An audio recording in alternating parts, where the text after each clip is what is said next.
My sister kidnapped my newborn and fully believes she's justified. I came home from my 12-hour shift to find my 6-month-old daughter missing from her crib and a note from my sister. I'm sorry. I had to take her. Don't trust him. My husband James was already on the phone with 911, pacing frantically, telling them my unstable sister had kidnapped our baby. She's been jealous since Willow was born, he told the officers when they arrived. Always making comments about wanting her own kids, trying to undermine us as parents. The nanny cam footage made me sick. 3:14 a.m. My sister Lena carefully lifts Willow from her crib, whispers, "I'm so sorry," over and over, then climbs out the window. She'd used the spare key I'd given her for emergencies. This was betrayal at the deepest level. The Amber Alert went out immediately. Lena's face on every phone in the state. Woman kidnaps infant niece. Considered unstable and dangerous. My parents were devastated. Mom kept saying Lena would never hurt Willow, but the evidence was right there on video. They found my sister at the bus station at 6 a.m., trying to buy tickets with cash. Willow was safe, thank God, wrapped in Lena's coat. The police arrested Lena while she kept screaming, "Check his background. He's not who he says he is." James held me as I sobbed with relief, Willow finally back in my arms. "Your sister needs help," he said. "We should look into restraining orders." But something in Lena's eyes haunted me. The way she'd looked at James when they dragged her away. Not crazy, terrified. At the police station, Lena was allowed one phone call before booking. She called me. "I found his first wife. She's alive. Check the photo album in my apartment bottom drawer." I hung up on her. But at 2 a.m., while James slept and Willow fussed, I drove to Lena's apartment with her spare key. The bottom drawer had a folder. Inside were printed emails from a woman named Monica, claiming to be James's first wife. She wasn't dead like he'd told me. She was living in hiding. She'd reached out to Lena after seeing our wedding announcement online. Her baby had vanished when it was 8 months old. James had disappeared the same night with their savings. There were 3 other women in the emails. 3 other babies. All the babies vanished around 8 months, and all their fathers disappeared immediately after. The women found each other through a private support group for mothers of missing children, and Lena had hired a private investigator. His report was in the folder. Turns out, James Patterson, aka my husband, didn't exist before 2019. No birth certificate, no school records, no employment history. The social security number he used belonged to a child who died in 1991. He was the man taking these babies and disappearing with them, likely selling them. And now he was home alone with our child. In all likelihood, he knew I was onto him.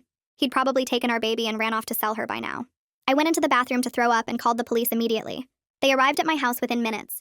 They found James in the middle of packing a suitcase.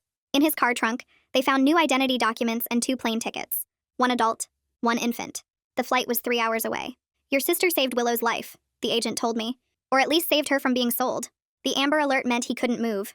He was trapped. When Lena was released, I thought everything was finally over. James was awaiting trial. The search for these missing babies had begun. But yesterday happened. You see, law enforcement requires DNA testing for all recovered children in trafficking cases. Standard procedure to confirm identities and build evidence. Willow's results came back. And she doesn't match my DNA. She doesn't match James's either. "That's impossible," I told the FBI. "I gave birth to her. I remember every second. The emergency case ran. The neonatal intensive care unit. Everything. They checked the hospital records. I did give birth. But the baby I gave birth to had a different blood type than Willow. The IVF clinic I'd used called while I was still processing this. The doctor's voice was shaking. "We need you to come in immediately. There's been a situation with multiple patients." "What kind of situation?" "We're still investigating, but it appears embryos were deliberately switched. Several couples from your treatment cycle are reporting DNA inconsistencies." I looked at Willow sleeping in her crib. The baby I loved more than life itself. The baby my sister risked everything to save. Somewhere out there, another couple might have my biological child. And James is the only person who might know where that couple is. I know he's going to want me to help him in exchange. But I don't care. I got in my car and started driving to jail to talk to him. I sat in the parking lot for 20 minutes with both hands locked on the steering wheel, trying to make my breathing slow down and stay even. The jail building looked gray and cold under the afternoon sun, and every time I thought about walking through those doors to face James, my stomach twisted into knots. But he was the only person who knew where my real daughter might be. The baby I actually gave birth to, who was somewhere out there with strangers. I forced myself to open the car door and step out onto the hot pavement. My legs felt shaky as I walked toward the entrance, and I kept thinking about how I was about to make some kind of deal with the man who tried to sell Willow. The guard at the front desk checked my ID and had me sign a visitor log, then pointed me toward a waiting area with plastic chairs bolted to the floor. I sat there for another 10 minutes watching other visitors come and go, mostly tired-looking women with small children. Finally, a different guard called my name and led me down a hallway that smelled like bleach and floor wax. The visit room was small and cold with a metal table in the middle and cameras mounted in every corner. I sat down in one of the chairs and waited, my hands folded tight in my lap to keep them from shaking. The door on the opposite side opened and James walked in wearing orange jail clothes that made his skin look pale. He actually smiled when he saw me. That same easy grin I used to think was charming back when I believed everything he told me. He sat down across from me and leaned forward with his elbows on the table. He started talking right away about how we could help each other, how he had information I needed, and I could help him get better treatment. He said he knew exactly where my biological baby was, knew the whole system of how embryos got switched and babies got sold to rich people who wanted healthy infants. But he wanted his charges reduced from trafficking to something lighter, and he wanted moved to a safer jail where other prisoners wouldn't threaten him. I felt anger building up in my chest like pressure behind my ribs, hot and tight. He was sitting there talking about my daughter like she was just another bargaining chip, another thing he could trade for his own benefit. I told him I wasn't making any deals without the FBI or police present. He shrugged and leaned back in his chair, totally calm. He said that was fine. He had plenty of time to wait while I decided how badly I wanted to find my real child. I stood up without saying anything else and walked to the door. My hands were shaking, so bad I could barely hold the pen to sign out at the front desk. I made it to my car and sat there for a few minutes just breathing, trying to calm down enough to drive. The next morning, I drove to the FBI field office downtown and asked to speak with the agent handling James's case. They put me in a conference room, and 15 minutes later, a woman in her 40s walked in carrying a thick file folder. She introduced herself as Teresa Griffin and shook my hand with a firm grip. She had short brown hair and kind eyes, but her whole manner was serious and no nonsense. I explained what happened at the jail, how James said he knew where my biological daughter was but wanted a deal first. Teresa listened carefully and took notes on a yellow legal pad. She said they could set up what she called a controlled information exchange, where James would have to give them details they could actually check and prove before he got any consideration on his sentence or where they housed him. But she warned me it wouldn't be quick or easy, that these things took time and James might try to string us along. I asked how long it might take, and she said weeks at minimum, possibly months. That felt like forever, but I didn't have any other options. She asked if I was staying somewhere safe, and I told her I'd been at my parents' house since James got arrested. She wrote down their address and phone number and said someone from Victim Services would call me to set up support resources. 2 days later, I got a call from the prosecutor's office saying all charges against Lena were being dropped. They were releasing her with a formal apology for the wrongful arrest. I was sitting in my parents' kitchen when I got the news, and I actually started crying. Mom drove me to pick Lena up from the jail processing area, and when my sister walked out, she looked thin and exhausted.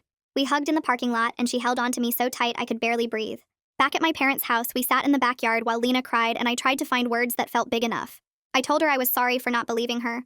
Sorry she spent time in jail for saving Willow. But the words felt small and hollow compared to what she'd been through. She kept saying she was just glad Willow was safe, glad I finally knew the truth about James. We sat there for a long time not talking, just being together in the afternoon sun. That same afternoon, Teresa came by the house and sat down with me at the kitchen table. She spread out papers and reports explaining the DNA testing process they were using. She showed me documentation proving the IVF clinic problem was real, that at least 6 other families from my treatment cycle were reporting the same kind of DNA mismatches. The scope of what happened made me dizzy. I had to excuse myself twice to go throw up in the bathroom. When I came back, Teresa was still there waiting patiently, and she walked me through everything again more slowly. She explained how they were building legal cases against everyone involved, how the DNA evidence would be crucial for prosecution. I asked if they knew yet who switched the embryos, and she said they had strong leads, but couldn't share details while the investigation was active. Before I left the FBI office that day, Teresa had me sign a huge stack of cooperation forms and agreements. I barely read them, just flipped through page after page, putting my initials and signature where she pointed. I just wanted to move forward with finding my biological daughter, wanted to do whatever it took. Teresa emphasized multiple times that I couldn't contact James on my own, that everything had to go through official channels with lawyers present.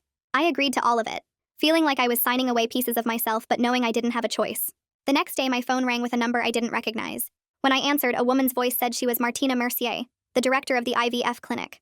Her voice was shaking as she explained they'd launched a full internal investigation. She admitted they'd found evidence that someone deliberately switched embryos, and she offered to help put me in contact with other affected families from my treatment cycle. I told her I'd think about it, but really I was just trying not to scream at her through the phone. After I hung up, I sat there staring at the wall for a long time. That evening, Teresa showed up at my parents' house again, this time carrying a thick folder. It was the private investigator's report that Lena had paid for, the one that uncovered James's fake identity. We sat at the kitchen table going through every page while my parents hovered nearby. Teresa pointed out key pieces of evidence, explaining how the identity fraud trail was solid and would hold up in court. Seeing it all laid out in black and white made everything feel more real and somehow more horrible. There were photos of documents, printouts of database searches, timelines showing how James appeared out of nowhere in 2019. Each page was another piece of proof that my entire marriage had been built on lies. My parents stayed in the kitchen the whole time Teresa and I worked, bringing us coffee and asking quiet questions. After Teresa left, Mom sat down at the table and started crying. She said she always treated Lena like she was making things up or being too sensitive about everything. Dad put his arm around her shoulders and said they both made mistakes by not taking Lena's concerns seriously over the years. The conversation was painful, but it felt necessary.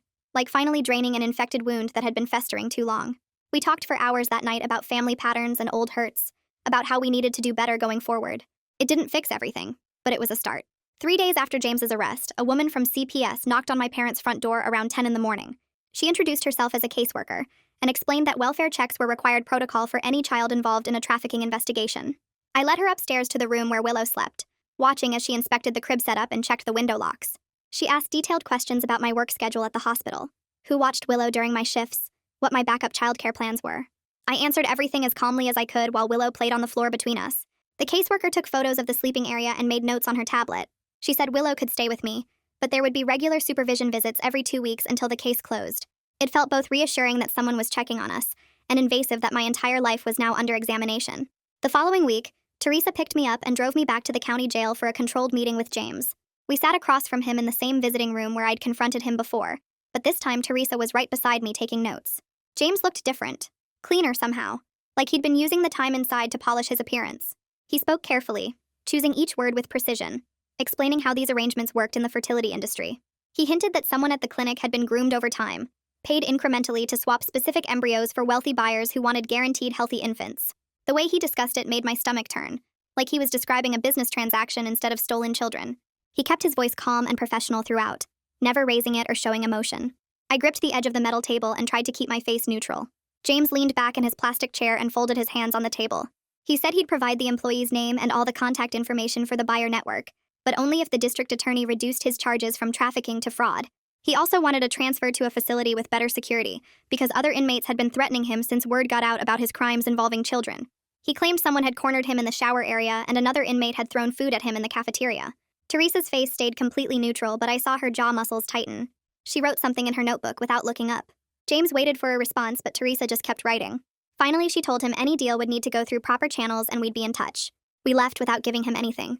2 days later, I sat in a conference room at the district attorney's office with Assistant District Attorney Vincent Sutton. He was maybe in his early 30s with sharp eyes that missed nothing, and he spent the first 20 minutes outlining exactly what kind of deal the state could and couldn't offer James. Vincent made it absolutely clear there would be no blanket immunity, and that any agreement depended entirely on James providing information that led to actual recoveries and arrests. He used a lot of legal terms that went over my head, but the basic message came through loud and clear. James wouldn't get everything he wanted, not even close. Vincent explained that trafficking charges carried mandatory minimum sentences, and that fraud charges weren't even on the table given the evidence. The best James could hope for was a recommendation for a specific facility, and maybe some consideration at sentencing if his cooperation proved substantial. I understood enough to know James was trapped, and his only play was to give up everything. That same afternoon, I opened my email and found a message from Martina at the IVF clinic. She was inviting me to a moderated first contact session with other families potentially affected by the embryo switching situation. I stared at the email for over an hour, reading it multiple times, knowing I needed to meet these people but absolutely dreading it. The session was scheduled for the following week via secure video call with a professional moderator present. Martina had attached a consent form and information about what to expect. I finally clicked accept and filled out the forms, my hands shaking the entire time. The thought of meeting other parents whose lives had been destroyed the same way mine had felt overwhelming. Late that night, after my parents went to bed and Willow was asleep, I sat in the nursery with my notebook and started making lists. I wrote down everything that could possibly go wrong. What if my biological daughter was better off where she was with people who loved her? What if the court decided to take Willow away from me? What if James was lying about everything and this was all just another manipulation? What if I found my biological daughter but she didn't want to know me? I filled page after page until my hand cramped so badly I had to stop. Seeing all the fears written out on paper somehow made them feel slightly more manageable, like I could contain them between the lines instead of having them spin around in my head. The next morning, Teresa called to tell me they were setting up a recorded, monitored phone call between me and James, where he'd provide the first round of information. She came over that afternoon and spent an hour prepping me on exactly what to say and not say, what questions to ask, how to stay calm if he tried to manipulate me emotionally. She gave me a script to follow and we practiced it over and over until my voice sounded steady and detached. Teresa emphasized that I needed to stick to the script no matter what James said, that any deviation could compromise the legal process. We rehearsed different scenarios where James might try to get under my skin or make me react. By the time we finished, I felt like I was preparing for a performance rather than a conversation. The monitored call happened that same afternoon in a small room at the FBI field office. Teresa and 2 other agents sat around the table with me, listening on speakers as the jail connected the call. James's voice came through clear and he sounded almost eager to talk. He admitted there was a cloud storage account with coded buyer lists and detailed payment records going back 3 years. He provided a partial username for the IVF clinic accomplice, saying he couldn't remember the full login, but the identifier would be enough for their tech people to find it. His voice had this quality of pride to it, like he was showing off how clever the system had been. He described the coding system they'd used to track embryos and payments, explaining it like he was teaching a class. I followed Teresa's script exactly, asking the specific questions she'd written down, keeping my responses minimal. The whole call lasted maybe 15 minutes, but it felt like hours. Within hours of that call, the FBI's digital forensics team cracked into the cloud account using the information James had provided. Teresa called me that evening while I was feeding Willow dinner to say they'd found detailed payment ledgers and an internal clinic identifier string that should lead them directly to the employee. The speed of it shocked me. I'd expected it to take days or weeks, but they'd broken in almost immediately. I felt this surge of hope followed instantly by dread about what else they might find in those files. Teresa said the forensics team was working through the night to catalog everything, and she'd brief me on the findings as soon as they had a complete picture. I thanked her and hung up, then sat there staring at Willow in her high chair, wondering how many other babies were in those records. The next day, I met Martina in person at a coffee shop about 2 blocks from the clinic. Neither of us wanted to meet at the clinic itself, so we'd chosen neutral ground. She was younger than I'd expected, maybe early 40s, and she looked like she hadn't slept properly in days. Dark circles under her eyes, hair pulled back in a messy ponytail, hands shaking slightly as she held her coffee cup. Martina confirmed that the identifier string from the cloud account matched a former embryology technician who'd left the clinic 6 months ago. She pulled out a tablet and showed me the employee's HR file, pointing to dates and access logs. The woman had unusual after-hours access during the exact window when my IVF cycle was processed. Martina's voice cracked as she explained how the clinic's security protocols should have caught this but didn't. She kept apologizing, but the words felt empty. I asked for the employee's name and current contact information. Martina hesitated, then said the FBI had already instructed her not to share that, because it could interfere with their investigation. I wanted to scream at her, but instead I just nodded and finished my coffee. I drove straight from the coffee shop to the FBI office because Teresa had texted me to come by when I was done with Martina. She met me in the same conference room we'd used before, and spread out printed HR records across the table. The employee file showed a woman named Sarah Hanley, who'd worked as an embryology tech from 2018 to 6 months ago. Teresa pointed to highlighted sections showing Sarah had badge access to the lab at 2:47 a.m. on the exact night my embryos were being prepared for transfer. The access logs showed she was alone in the lab for 43 minutes. Martina's clinic policy required 2 technicians present for all embryo handling, but Sarah had overridden the system using a supervisor code that shouldn't have been assigned to her. Teresa flipped through more pages showing Sarah had similar after-hours solo access on 6 other dates that matched the IVF cycles of other affected families. The pattern was right there in black and white, and I felt anger rising in my chest because this was so obvious. Someone reviewing these logs should have caught it. Someone should have questioned why a junior tech had supervisor override codes. Someone should have noticed the pattern of late-night solo access. But nobody did, and now babies were missing, and my biological daughter was somewhere unknown. I asked Teresa why the clinic's security didn't flag this, and she said they were asking the same question. Apparently the clinic's monitoring system generated alerts for unusual access, but someone had been dismissing them as false positives.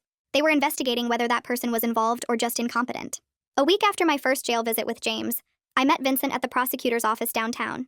He had me sign a bunch of forms acknowledging I understood the process, and then he showed me the proffer agreement his office had drafted for James. The document was 20 pages of dense legal language with sections about cooperation requirements, verification standards, and charging considerations. Vincent walked me through the key points. James had to provide specific verifiable information including names, locations, dates, and documentary evidence. Every piece of information would be independently verified before James received any consideration.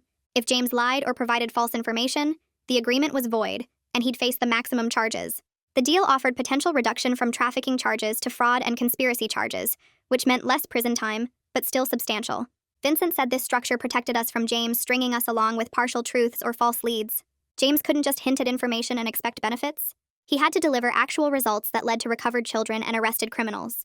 I asked how long this would take, and Vincent said it depended entirely on how cooperative James was and how good his information proved to be. Could be weeks, or could be months. That evening, I logged into the Zoom call Teresa had arranged with the Mother's Support Group. 7 women appeared on screen, all of us in our own homes, all of us connected by this nightmare. Monica was there, the woman who'd reached out to Lena after seeing our wedding announcement. She looked tired and sad, and when she started talking about her baby disappearing 3 years ago, her voice cracked. She described coming home to find James gone with their 8-month-old son and all their savings. She'd filed police reports, but James had vanished completely. The police treated it like a custody dispute, not a kidnapping. Monica had been searching ever since, eventually finding other women online who had similar stories.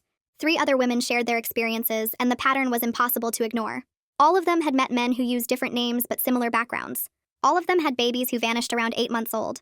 All of them had been left with nothing while their partners disappeared. We sat in silence after the last woman finished talking, just looking at each other's faces on screen. The support group had been meeting for 2 years, trying to find their children, trying to get law enforcement to take them seriously. Now with James arrested and the investigation active, they finally had hope. But that hope was mixed with fear about what we might find. The following week, Teresa brought a woman named Riley Foster to meet me at a family services building across town. Riley was maybe in her 40s with calm eyes and a gentle voice. She explained she was a child welfare specialist who worked with families in complex custody situations. If we located my biological daughter, we'd need a careful plan for introduction and transition. Riley talked about attachment theory and how children form primary bonds with their caregivers.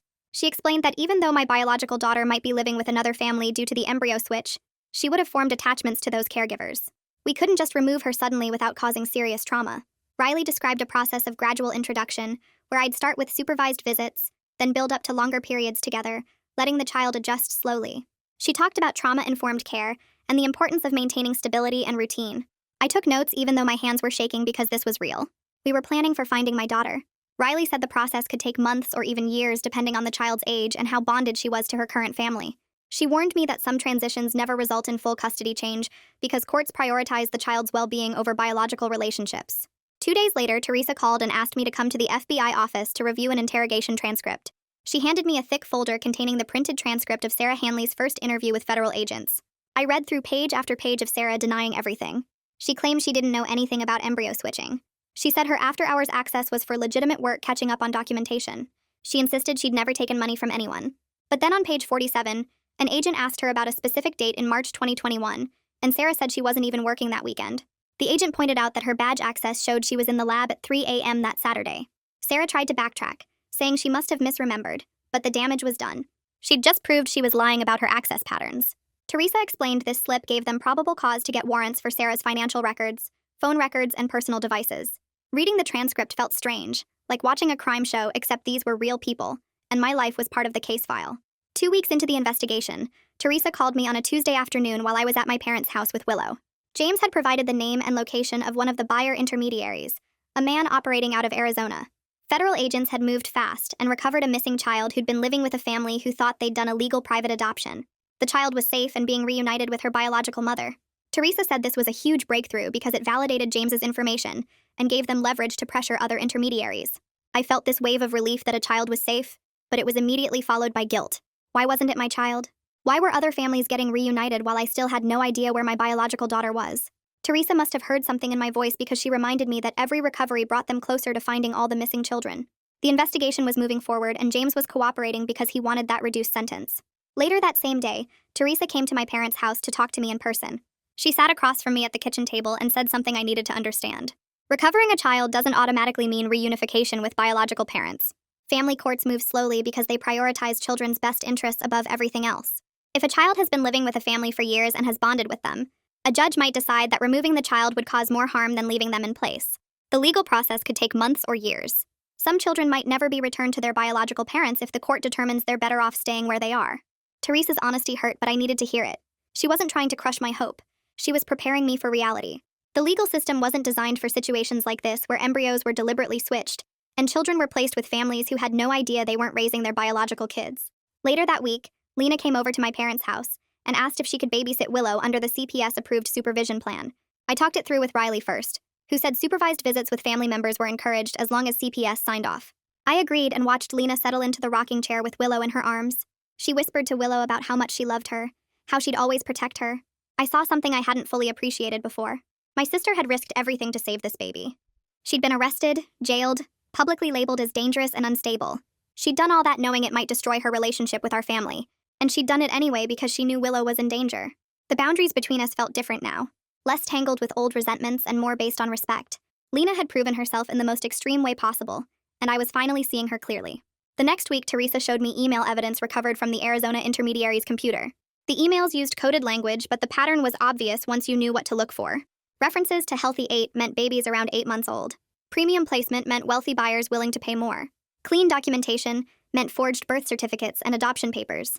They discussed children like products with features and price points. Reading the clinical language made my skin crawl. These people were buying and selling babies, and they talked about it like a business transaction. I had to step outside Teresa's office and stand in the hallway taking deep breaths, because the reality of what James had been part of was overwhelming. 3 weeks after James's arrest, Martina called me from the clinic. She said the board of directors had voted to fund independent third-party audits of all their procedures and protocols. They were also establishing a fund to cover costs for affected families, including therapy, legal fees, and child welfare expenses. I listened to her explain the details, and then I asked her for a referral to a lawyer who specializes in medical malpractice and fertility law. Martina didn't hesitate. She provided 3 names and offered to have her assistant send me their contact information. She probably knew lawsuits were coming from multiple families, and the clinic needed to show they were taking responsibility. I thanked her and hung up, then immediately called the first lawyer on the list to schedule a consultation. That afternoon, I sat at my laptop with Willow napping in the next room, waiting for the video call to start. The moderator appeared first, a woman named Dr. Hanley, who explained the ground rules for this first contact session between me and Eloisa Waters. Then Eloisa's face filled half my screen, and I saw a woman about my age with dark hair pulled back and red eyes like she'd been crying for days. The moderator asked us to start by sharing basic information about our pregnancies and births. I went first, describing my due date, the emergency C-section at 37 weeks, how Willow spent 5 days in the NICU because her blood sugar dropped. Eloisa nodded and started talking about her own delivery, also at 37 weeks, also a C-section, and her baby girl had the same NICU stay for the same reason. We both stopped talking and just stared at each other through the screen. The moderator gently prompted us to continue, asking about physical features. I described Willow's birthmark on her left shoulder blade, shaped like a comma. Eloisa's voice broke when she said her daughter was supposed to have that same birthmark, that it ran in her family, that her mother had it too. I felt something crack open in my chest. We compared medical histories, both babies having the same rare blood type, both showing the same early teeth pattern. Eloisa started crying, and then I was crying too, and the moderator kept reminding us to breathe, to take breaks if we needed them. But neither of us wanted to stop. We talked for 90 minutes, way longer than the scheduled hour, comparing every detail we could think of. By the end, I knew in my gut that Eloisa was Willow's biological mother, and somewhere out there her biological daughter was living with another family who had no idea. The call ended, and I sat staring at the blank screen, feeling like I'd just met the person who was going to change my entire life. 2 days later, I drove to Riley's office for a follow-up meeting about what happens next if the DNA testing confirms what we both already know. Riley had prepared a thick packet of information about gradual introduction plans for situations like this. She walked me through the recommended approach, talking about how young children need consistency and routine, how disruption to primary attachment figures can cause serious developmental trauma.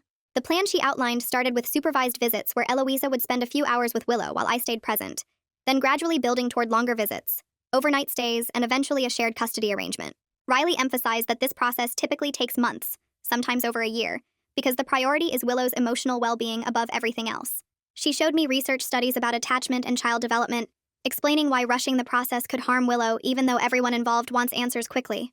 I listened and took notes and tried to focus on the logic of what she was saying, but inside I felt like I was reading instructions for how to slowly lose my daughter. Riley must have seen something in my face because she stopped mid-sentence and told me this was about adding another parent to Willow's life, not replacing me. I nodded, but I didn't believe her. The plan was thoughtful and careful, and made perfect sense from a child welfare perspective, but it still felt like preparing to have my heart ripped out in slow motion. The next morning, a letter arrived from the county jail with James's inmate number stamped on the envelope. I held it for maybe 5 seconds before driving straight to Teresa's office and handing it over unopened. She took it with gloved hands and logged it into the evidence system, explaining that any communication from James could be relevant to the case. I told her I didn't care what he had to say, that I was done letting him have any access to my emotional life. Teresa nodded and said that was probably the healthiest choice I could make. She added the letter to a growing file of evidence, and I walked out feeling lighter, like I'd just set down a weight I'd been carrying. That same week, Teresa called me to her office to explain what the FBI's financial forensics team had found. They'd traced wire transfers from what looked like legitimate charity organizations into the embryology tech's personal bank account, small amounts spread out over 18 months. Teresa pulled up spreadsheets on her computer showing the pattern, each payment between $200 and $500, coming every few weeks like clockwork. She said these microcredits were probably designed to stay under the radar of automatic fraud detection systems that flag larger suspicious transactions. The total added up to almost $40,000. I stared at the numbers feeling sick, realizing someone had paid that much money to deliberately switch embryos and destroy families. Teresa explained they were now backtracking every charity to identify the actual source of the funds, building a paper trail that would connect the tech to the trafficking network. The level of planning involved, the careful, systematic approach to hiding the payments, made everything feel more calculated and evil than I'd even imagined. 4 weeks after the investigation started, I was scrolling through news alerts on my phone when I saw the headline about a fertility clinic employee arrested in another state. The article didn't name the clinic, but I knew immediately it was about our case. I called Teresa, and she confirmed that federal agents had picked up the former embryology tech at her new job that morning. Within hours, Martina sent an email to all affected patients explaining that several current staff members were being placed on administrative leave pending the audit results, and that the clinic would issue a full public statement. I spent the rest of the day reading news coverage online, seeing my private nightmare turn into headlines and comment sections. Strangers were debating fertility clinic regulations and embryo handling protocols, and somewhere in all those words was my life falling apart, reduced to a cautionary tale about medical oversight. The following week, Riley coordinated the DNA sample collection for both me and Eloisa, setting up appointments at different approved labs to maintain chain of custody protocols. She explained that proper documentation now would prevent legal disputes later, when custody arrangements got formalized. I showed up at the lab and a technician swabbed the inside of my cheek, the whole process taking maybe 2 minutes. The swab itself was simple, just a long Q-tip scraped against my gums, but sitting in that sterile room, I couldn't stop thinking about what the results would mean. Riley said we'd have answers within a week. 7 days to find out if my worst fear was confirmed, if Willow was biologically Eloisa's daughter, and I was raising a child who belonged to someone else. 5 weeks into the investigation, Teresa called with an update that 2 more missing children had been located using information from James's buyer list. She didn't give me details about where or how, just said the FBI was coordinating with local authorities in 2 different states. That evening, the mother's support group chat exploded with messages.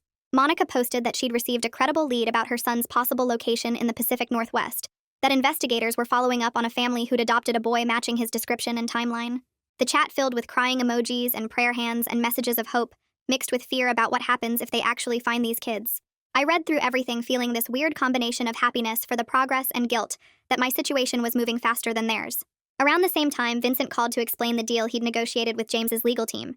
James would appear before a grand jury and provide testimony against the supply chain operators and buyers in exchange for reduced sentencing recommendations.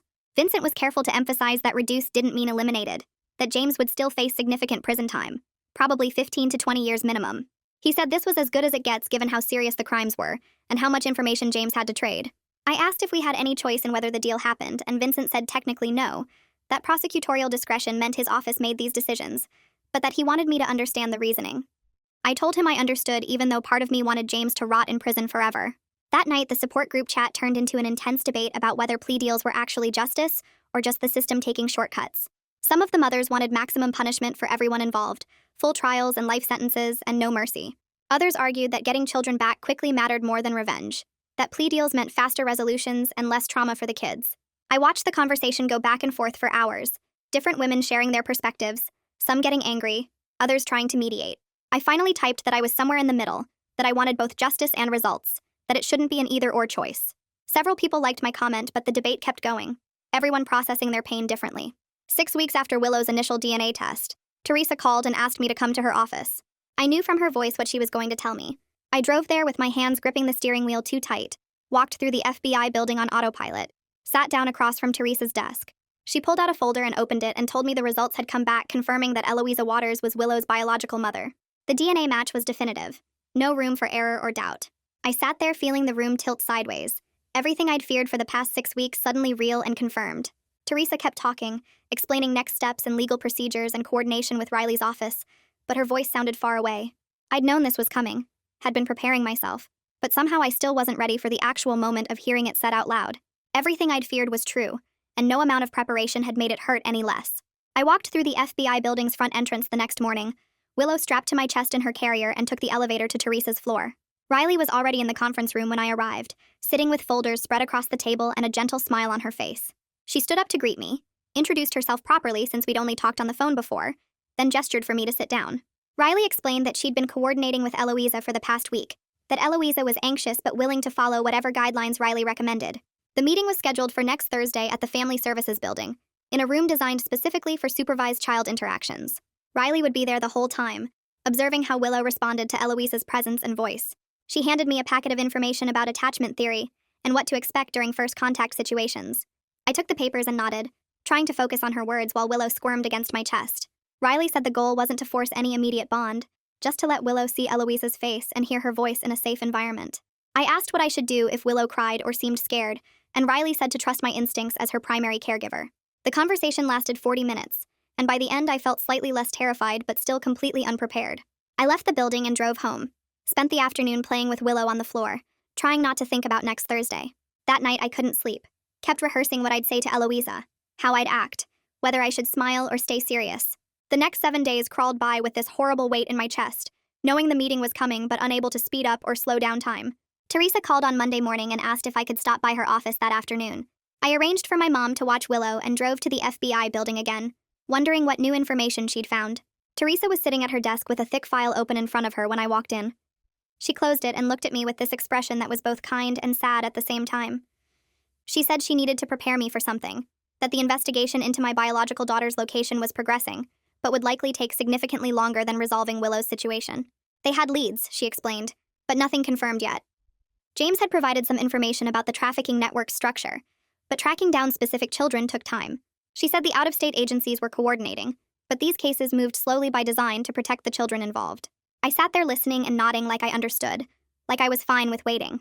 Teresa kept talking about timelines and protocols and interagency cooperation. Inside my head, I was screaming, wanting to demand why finding my biological daughter had to take longer, why Willow's situation got priority. But I knew the answer already. Willow was here, safe, with clear DNA results connecting her to Eloisa. My biological daughter was somewhere unknown, possibly with people who had no idea they were raising a switched child. The situations weren't comparable, even though they felt equally urgent to me. Teresa asked if I had questions and I shook my head, not trusting my voice. She said she'd keep me updated on every development, that they weren't giving up or deprioritizing my case. I thanked her and left. Sat in my car in the parking lot for 20 minutes just breathing. Thursday arrived and I drove to the Family Services building with Willow, my hands gripping the steering wheel so tight my knuckles turned white. The building was newer than I expected, with bright colors on the walls and children's artwork displayed in frames. Riley met me in the lobby and walked me to a room on the second floor. The space was set up like a playroom, with soft mats on the floor, toys organized in bins along the walls, and a camera mounted discreetly in one corner for documentation purposes.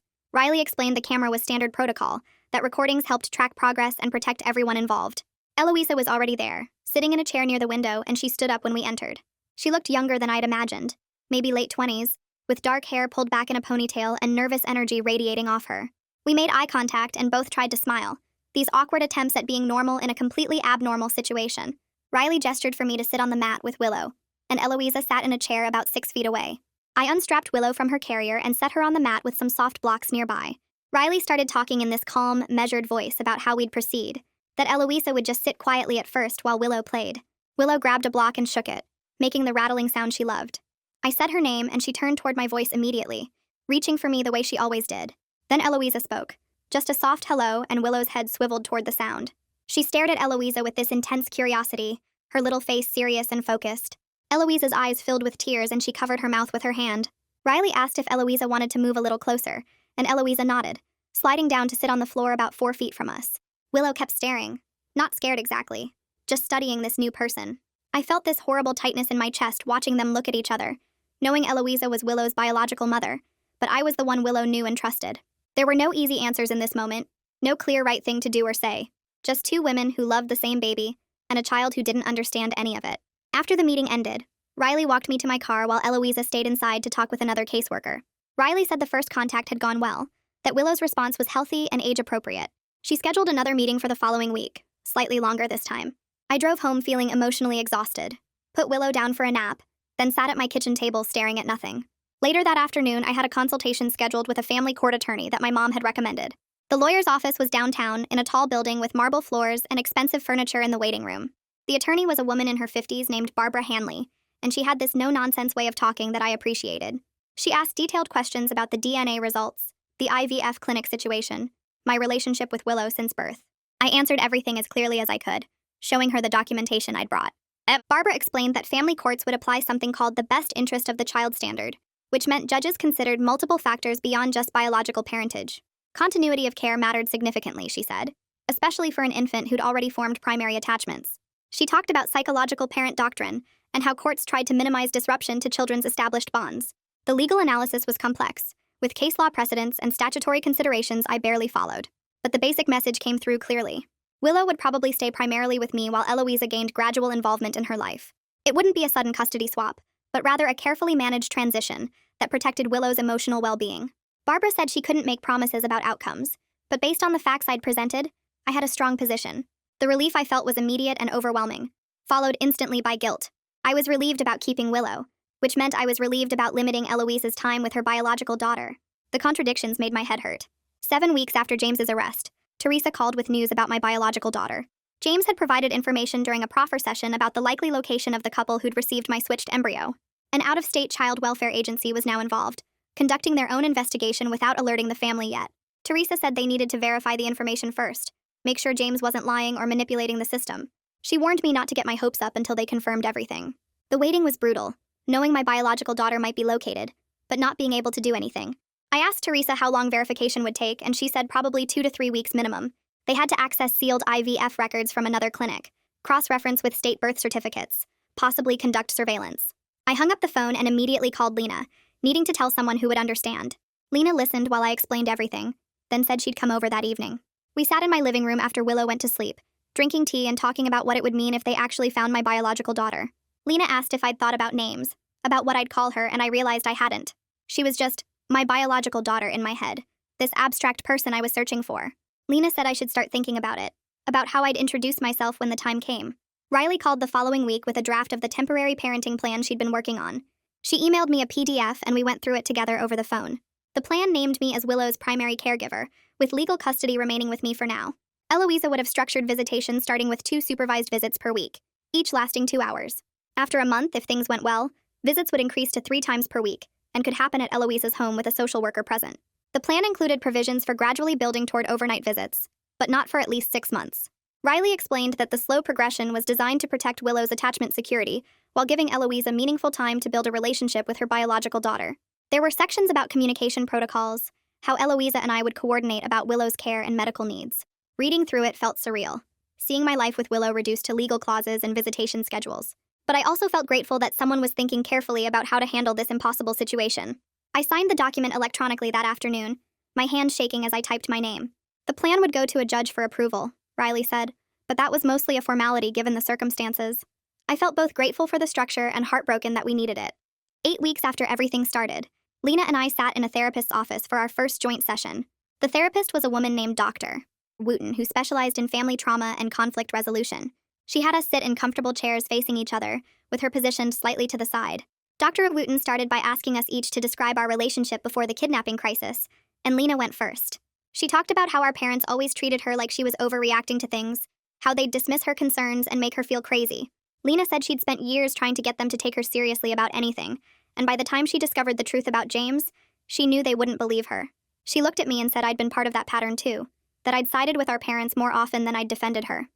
The words hurt, but I couldn't deny them. When it was my turn, I talked about how I'd felt caught between Lena and our parents, how I'd tried to keep the peace instead of standing up for what was right.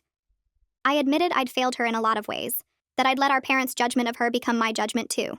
Dr. Wooten asked specific questions about particular incidents, making us go deeper into the resentment that had built up over years. Lena brought up a time when she was 16, and our parents had accused her of lying about something, and I'd stayed silent even though I knew she was telling the truth. I brought up times when Lena had been genuinely difficult or dramatic, trying to explain why I'd sometimes doubted her. We went back and forth like this for 90 minutes, crying and angry and exhausted. Dr. Wooten didn't try to fix anything or declare anyone right or wrong. She just helped us articulate the pain we'd been carrying. By the end of the session, nothing was resolved, but somehow speaking it all out loud made it feel slightly more manageable. We scheduled another appointment for 2 weeks later. Teresa called me on a Tuesday morning to say the FBI had successfully flipped one of the buyer intermediaries. The man had agreed to cooperate in exchange for witness protection, providing detailed information about how the trafficking network operated. Teresa said this was a major breakthrough that would significantly strengthen the case against multiple defendants. She explained that the intermediary had records of transactions, names of other network members, and information about how buyers were recruited. Federal prosecutors were already using the information to build additional cases. I asked if this helped find my biological daughter, and Teresa said indirectly, yes, that the intermediary's information included details about which clinic employees worked with which buyers. I felt satisfaction hearing about the progress, but it was muted by exhaustion. Every piece of good news came with a reminder of how much damage had been done, how many people had been hurt. Teresa said she'd keep me updated as more arrests happened. I thanked her and hung up, then sat on my couch staring at Willow playing on her mat. She was getting bigger every day, developing her own personality, completely unaware of the legal machinery grinding away to sort out her life. 9 weeks into this nightmare, Martina called a meeting with all the affected patients from my IVF treatment cycle. She'd rented a conference room at a hotel and hired a mediator to facilitate the discussion. When I arrived, there were 6 other couples there, all looking as shell-shocked as I felt.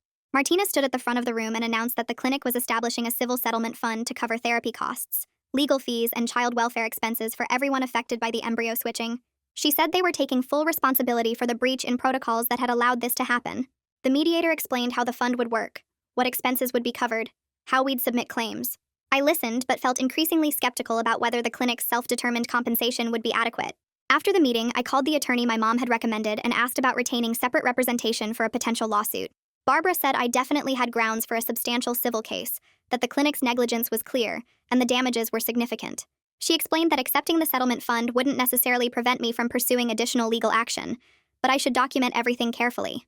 I hired her that afternoon, feeling like I was adding another layer to an already complicated situation, but I couldn't trust the clinic to fairly determine what my family deserved after what they'd allowed to happen.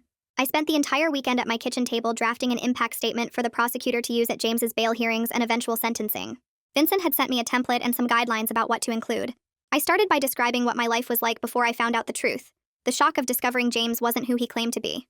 I wrote about the DNA results, learning Willow wasn't my biological daughter, the ongoing trauma of not knowing where my biological daughter was. I described how James's crimes had destroyed my sense of safety and trust, how I questioned every relationship and every memory. I wrote about the fear I felt knowing he'd been planning to sell Willow, that my sister had saved her life by kidnapping her. The words came slowly at first, then faster as I got into it. I wrote about the impact on my parents, on Lena, who'd been arrested and jailed for trying to protect us.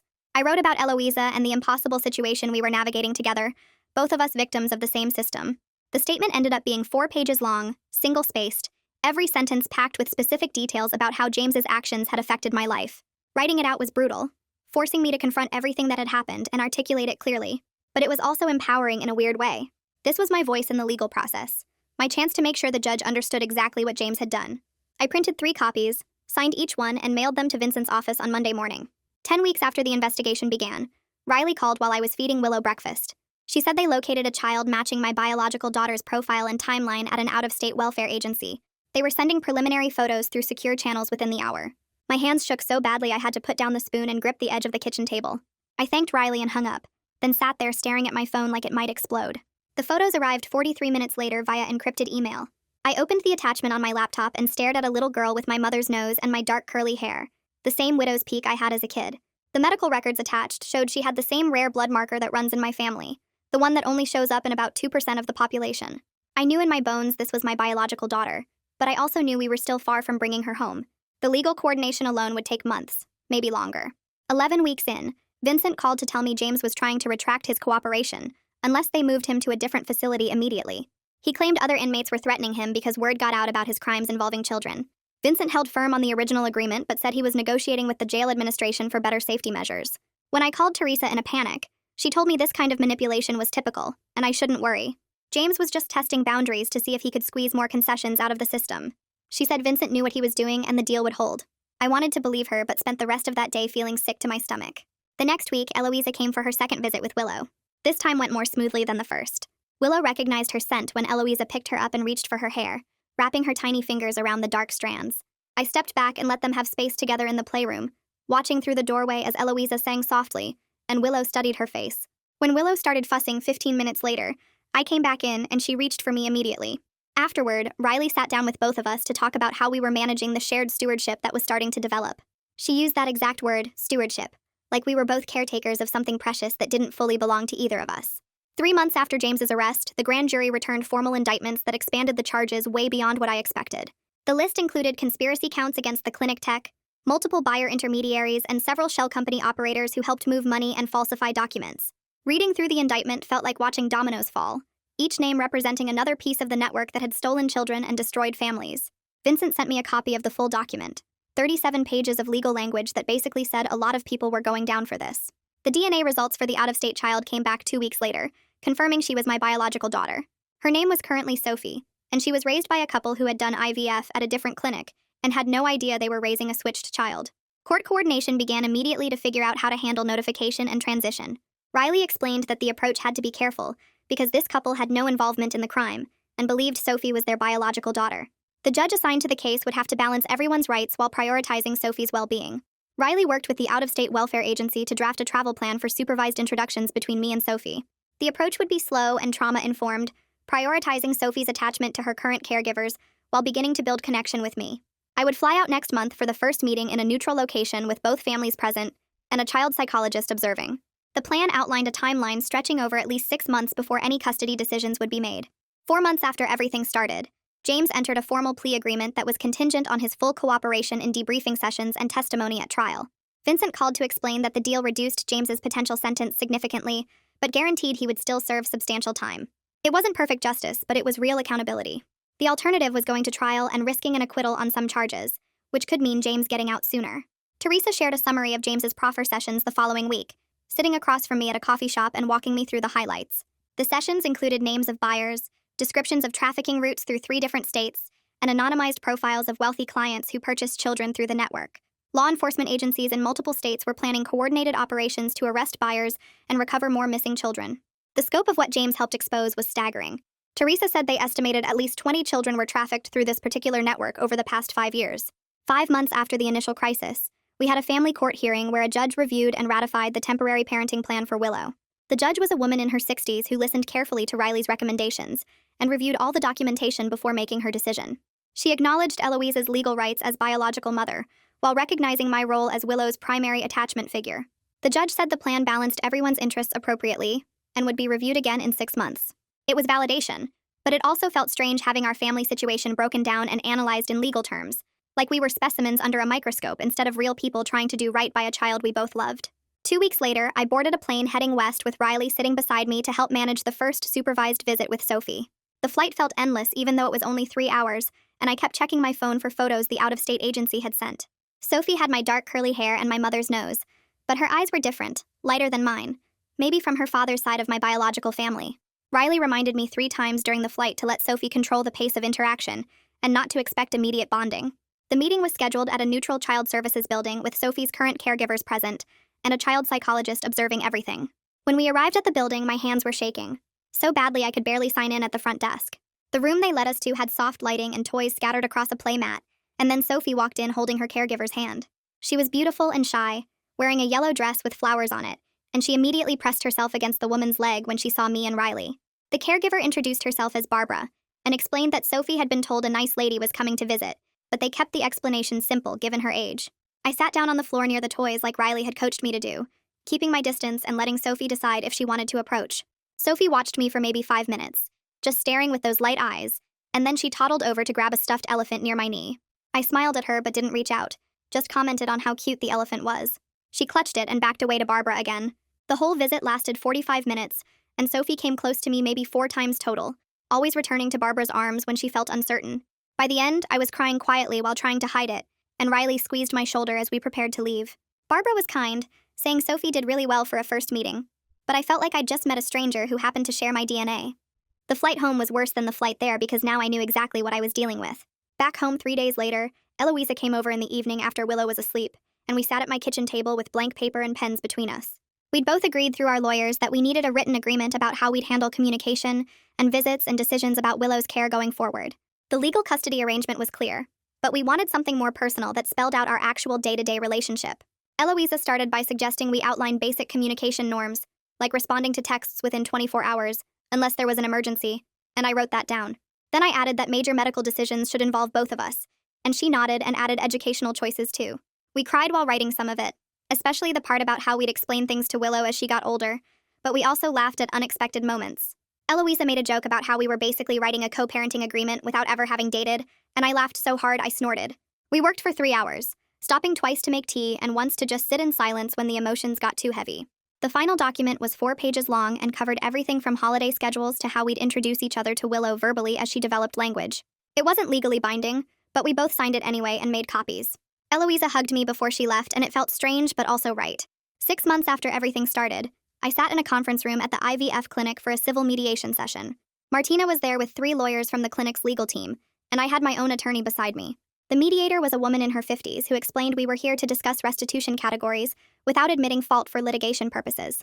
My lawyer had prepared me for how clinical this would feel, but hearing them break down my trauma into dollar amounts still made my stomach turn. They discussed therapy costs first, with Martina's team offering to cover up to 50 sessions for me and any affected family members. Then they moved to legal fees, and there was back and forth about what qualified as directly related to the embryo switching versus the trafficking case. Lost wages came next, and I had to provide documentation of the shifts I'd missed at the hospital. The lawyers talked about funds for the children's future needs, suggesting trust accounts that would be accessible for education and medical expenses. Everything was spreadsheets and categories and calculated amounts, and I kept thinking about how none of this money would undo what happened. My lawyer pushed for higher numbers than the clinic initially offered, and Martina looked pained during some of the exchanges but didn't argue against the increases. The mediation lasted 4 hours, and by the end we had a preliminary framework that would go back to both legal teams for refinement. I signed some initial agreements and left feeling like I'd just sold pieces of my life for cash. The pre-sentencing hearing happened 2 weeks later in a federal courtroom with James sitting at the defense table 20 feet away from me. I'd practiced reading my impact statement with my therapist, but actually doing it in front of James was different. My hands shook holding the paper and I had to stop twice to breathe. I described coming home to find Willow missing, discovering James's lies, learning that the daughter I'd raised wasn't biologically mine. I explained how my sister was arrested for trying to protect Willow, and how that trauma compounded everything else. James didn't look at me the entire time I spoke, just stared at the table in front of him. When I finished, Lena was called up to give her statement. She described being handcuffed at the bus station, spending days in jail, being called unstable and dangerous when she was actually the only person who saw the truth. Her voice broke when she talked about watching them take Willow away at the station, and not knowing if she'd ever see her again. The judge listened carefully and took notes, asking a few clarifying questions but mostly just absorbing our words. The prosecutor presented the cooperation agreement and James's debriefing contributions, and the defense attorney argued for leniency based on his assistance. The whole hearing lasted 3 hours, and I left feeling like our voices had finally mattered in a system that usually made us feel invisible. 3 days after the hearing, Teresa called to tell me that James's final intelligence briefing had led federal agents to a family in Oregon, where Monica's son had been living for 3 years. The family had adopted him through what they thought were legal channels, having no idea he was actually a trafficked child.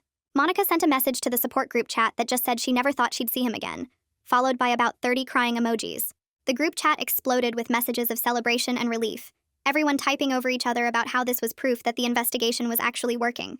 I felt genuine joy for the first time in months, not the complicated relief or guilty gratitude I'd been experiencing, but actual happiness that Monica would be reunited with her son. The group decided to have a video call that evening to celebrate together, and seeing everyone's faces light up reminded me that we were all in this together. Someone suggested we send flowers to Monica, and within an hour we'd pooled money and placed an order. It felt good to celebrate something unambiguously positive. 7 months after James's arrest, he was sentenced to 18 years in federal prison. I sat in the courtroom gallery with Lena beside me, watching the judge deliver the sentence. The maximum had been 30 years, but the cooperation agreement reduced it substantially. The judge acknowledged James's assistance in recovering children and dismantling the trafficking network, but also emphasized the severity of his crimes and the lasting harm to victims. James would serve his time in a facility with protective custody because of the nature of his crimes involving children. 18 years meant he'd be in his 50s when he got out, assuming good behavior didn't reduce it further. It wasn't everything I'd wanted, but it was substantial time, and it kept him away from children during years when he could have continued his pattern. Lena squeezed my hand when the judge announced the sentence, and I felt some of the tension I'd been carrying for months finally release. James was led out of the courtroom in handcuffs, and I didn't feel satisfaction exactly, but I felt closure on that particular chapter. The other sentences came down over the following weeks. The buyer intermediary who'd flipped and cooperated received 5 years, which felt light but was apparently standard for cooperation deals. The embryology tech who'd actually switched the embryos accepted a plea deal for 7 years, plus restitution payments to affected families. Martina held a press conference to announce the clinic's policy overhauls, including new security protocols with dual verification for all embryo handling and mandatory oversight reviews. I watched the press conference online and felt that the reforms were inadequate given what had happened, but I also understood they were necessary steps to prevent future incidents. The news coverage was extensive, with multiple outlets running stories about the trafficking ring and the embryo switching scandal. My name was kept confidential in most reports, but some of the other affected families went public with their stories. 8 months into this nightmare, Eloisa began having unsupervised time with Willow. We started with just a few hours on weekend afternoons, with Eloisa taking Willow to the park or her apartment. I monitored my own reactions in therapy, working through the grief of losing exclusive motherhood while trying to support Willow's relationship with her biological mother. Some days were harder than others. I'd watch Eloisa buckle Willow into her car seat and feel panic rising in my chest, even though I knew rationally that Eloisa wasn't going to disappear with her. My therapist helped me identify the difference between reasonable caution and trauma-driven anxiety. After 6 weeks of successful afternoon visits, we progressed to overnight stays, and that first night without Willow in the house felt impossible.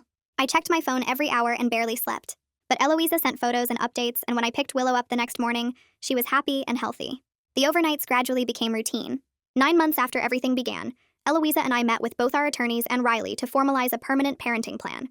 The plan named me as Willow's legal guardian with full custody, while giving Eloisa substantial ongoing involvement in her life. There would be no abrupt custody swap, just continued gradual integration where Willow would have 2 mothers who coordinated and communicated about her care. The arrangement wasn't traditional, but it was what worked for us and prioritized Willow's stability. Riley emphasized that as Willow got older, we'd need to be prepared to explain the situation in age-appropriate ways and potentially adjust the arrangement based on Willow's needs and preferences. Both attorneys reviewed the document carefully, and we all signed it in Riley's office. Eloisa and I hugged afterward, and I felt grateful that we'd found a way to navigate this impossible situation with grace. Sophie's caregivers and I worked out a similar gradual arrangement through the out-of-state family services agency. Sophie would begin scheduled overnight visits with me while maintaining her relationship with Barbara and her husband, who'd raised her since the embryo switch. The transitions were carefully paced to minimize trauma, with a child psychologist monitoring Sophie's adjustment at each stage. I flew out once a month for visits, and Barbara sent photos and videos between trips. The arrangement felt achingly slow, but I understood it was necessary. I was learning that being a mother sometimes meant prioritizing your child's emotional needs over your own desperate desire to have them with you immediately. Sophie was bonding with me gradually, and that was enough for now. 2 weeks later, my lawyer called to say the clinic's settlement was finalized. The money would go into special accounts for therapy costs, legal bills, and education funds for both Willow and Sophie. My lawyer got me a good amount, enough to help secure both kids' futures without making it feel like I was trying to profit from the nightmare. It was practical closure, not the emotional kind, but I'd take what I could get. The clinic's insurance company wanted everything signed and sealed fast, probably to avoid more bad press. I signed the papers in my lawyer's office while Willow napped in her carrier next to me. The whole thing felt anticlimactic, just signatures and account numbers, but I guess that's how these things end in real life. 10 months after Lena kidnapped Willow to save her, we had a family gathering at my parents' house. Mom made her usual too much food, and Dad kept fussing with the thermostat like he always does when he's nervous. Lena held Willow on the couch, and Willow grabbed at Lena's necklace and babbled. My parents sat down across from us, and Mom's eyes were already red before she started talking.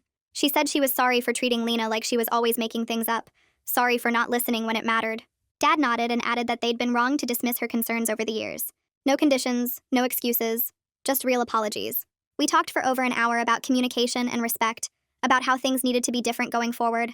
Lena cried, I cried, even Dad's voice cracked a little. The healing wasn't complete, probably never would be, but it was real progress built on honesty instead of pretending. Late one night, I stood in the doorway of the room where 2 cribs now sat side by side. Willow and Sophie were both asleep, their breathing steady and peaceful. My calendar on the wall had color-coded schedules for Eloise's visits, and Sophie's caregiver coordination. Purple for Eloise's days with Willow, green for my trips to see Sophie, blue for when Barbara brought Sophie here. There were no heroes in this story, just people doing their best with an impossible situation that nobody asked for. The plan held, the children were safe, and somehow that was enough.